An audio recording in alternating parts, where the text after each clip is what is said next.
Brittany was panting hard as she continued to slice monsters appearing in front of her. They were coming in waves, never ending. The amount of power that each of them held was hundreds of times stronger than the ones she fought against on the monster continent. In front of her, a colossal monster appeared and stomped towards her. The ground beneath her trembled in response to the monster's footsteps. "Just try and do anything!" she yelled at the beast, which roared in defiance. In her hands, Brittany felt a heavy weight appear. Feeling the satisfying weight of a sword, the armor around her body felt snug and encapsulating, as if she was being wrapped in the love and warmth of her master. "I will not let you get near him!" she screamed in anger. Waves of force were generated around her. The nearby monsters were flung back. Running towards her new opponent, Brittany slammed her left foot on the ground, causing cracks to appear from the energy generated. She leapt towards the beast and spun the sword and plunged the point of the blade into its chest. Brittany was bathed in the warm blood of the monster. "Yes! How does that feel?"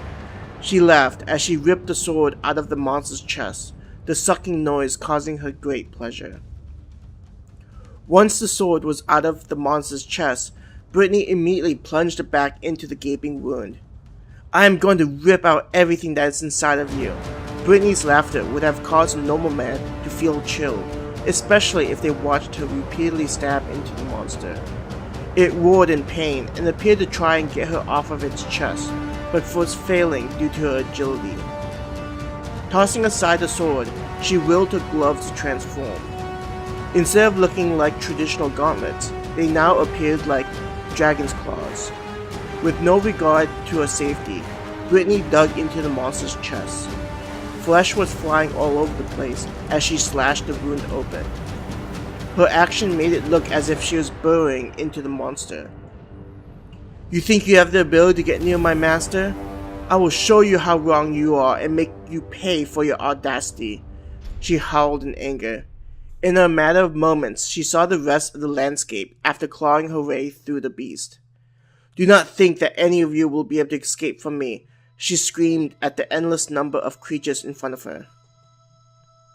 "Mistress, I have a new development in the Elven Kingdom to report." A voice interrupted Brittany's unfiltered rage. "Ah!" she screamed and slashed at the scenery in front of her, causing claw marks to slash the earth below her. "What is it? I am busy." Brittany snarled at the voice, angry at being interrupted. "I have learned that there is a massive demon army that is heading towards the capital of the Elven Kingdom. At the rate they are coming, the army should arrive in a day." The voice squeaked in fear from Brittany's voice. "Those damn demons! They dared to attack my master back in the dungeon. You did a good job to inform me." Brittany congratulated her agent. "Thank you, mistress," the voice answered. Brittany looked around the carnage and said, "Stop the simulation." The horde of monsters shimmered and disappeared, leaving a large empty room. Brittany landed on the floor with a loud thud, causing cracks to appear. Dripping in blood, Brittany walked towards the resting area. This area was filled with various comforts, especially the large bathing area. There were several large rooms where one could wash themselves of the physical activities of the training area. Each of the rooms had a maid that patiently waited to serve anyone. Brittany waved her arm at the maid, indicating the maid to turn on the water. From the ceiling, there was a sprinkling of water to mimic rainfall. Feeling the water wash away the blood was a great feeling. Cleaning herself off, she enjoyed the brief feeling of soreness in her muscles. Brittany had set the simulation to be difficult, but thought that it could have been harder. Walking down a corridor after cleaning herself and adorning a dress that accentuated her figure, she felt happy as she headed towards where her master was sleeping. Though she didn't want to interrupt his rest, Brittany thought that the news that the Elven Kingdom was in peril would be appreciated by him, and thought about her master complimenting her for this information. At the end of the corridor, she entered into the throne room. The sight always took her breath away, showcasing how powerful her creator was. How could this world even think it could stand in the way of my master? She shook her head and chuckled at the thought. Going down the hallway next to the throne room, she reached the door of her master's bedchamber. Opening the door, Brittany entered the central chamber. She could hear soft words being spoken.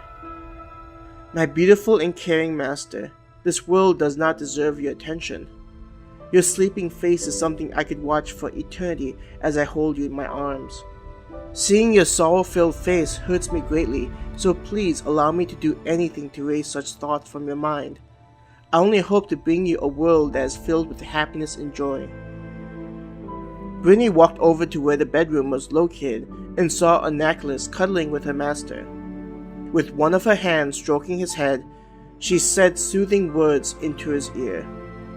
He looked so content and at peace that Brittany wished that she could switch places with Annapolis.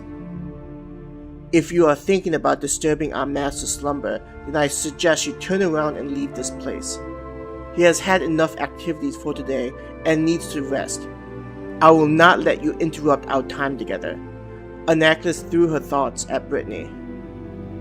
You are only here because you acted before any of us could, so do not try and make it sound as if you were chosen. She threw her thoughts back at Annapolis. I have come to inform our master that those despicable demons have invaded the Elven Kingdom. I thought that this would be a great time to repay them for what they did to our master. Brittany grinned at the thought. Master, I'll be able to show my love for you and tear those impertinent vermin asunder. Annapolis cooed and tightened her embrace. She giggled and continued stroking his head.